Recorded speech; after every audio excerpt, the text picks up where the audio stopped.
अफ़सोस जहिड़ी ॻाल्हि आहे, सिंध जे मज़लूम नियाणियुनि खे क़तल कयो वञे थो।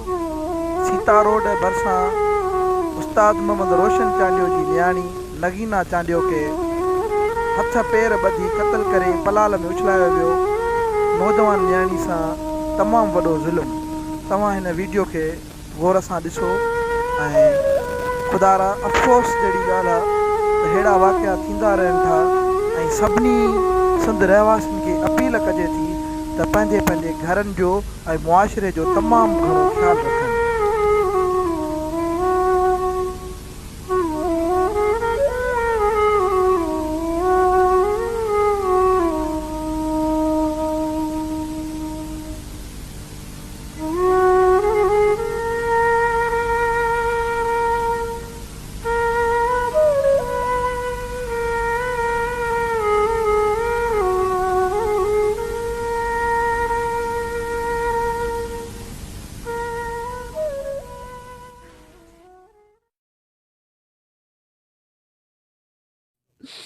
इंसाफ कयो वञे। मुंहिंजे DIG साहब IG साहब चीफ जस्टिस खे अपील आहे, इंसाफ कयो मूंसां।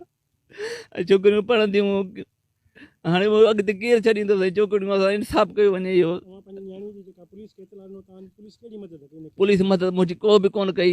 NC सिर्फ़ु मुंहिंजी कटियो, बि मदद को बि कोन कई। बसि हिकिड़े वॾे मुंशी मूंखे नंबर ॾिनो, पोइ राबितो ई मूंसां कोन कई। हिन महिल त को का पुलिस न आई आहे, यको को न को एक्शन ई को थियो आहे, न कुझु बि थियो आहे। यको 7-8 ॾींहं अॼु डेड पार्टी थी आहे त बि का पुलिस न आई आहे, राब्ते में न आई आहे, कुझु बि कोन थियो आहे सर। असांजे सर वॾो ज़ुल्म थियो आहे साईं, हीअ वॾी नाइंसाफ़ी आहे सर।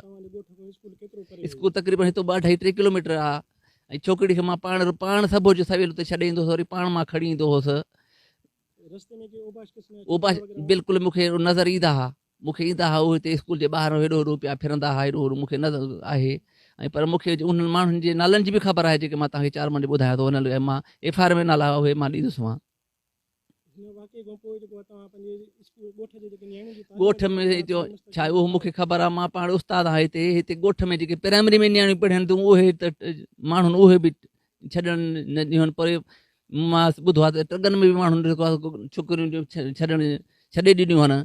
ऐं जेको वॾो ज़ुल्म थियो आहे, हाणे साईं अॻिते केरु तलीम वठंदो। मुंहिंजा ख्वाब आहे उहे चुकना चूर थी विया त मां हिनखे डॉक्टर न कंदुसि, हिनखे मां माज़र न कंदुसि। मूंसां इंसाफ़ थिए। चीफ जस्टिस साहिब खे अपील आहे मुंहिंजी, चीफ IG साहिब खे अपील आहे मुंहिंजी, DIG साहिब खे मूंसां इंसाफ़ कयो वञे साईं। हिकु मज़लूम सां इंसाफ़ कयो वञे।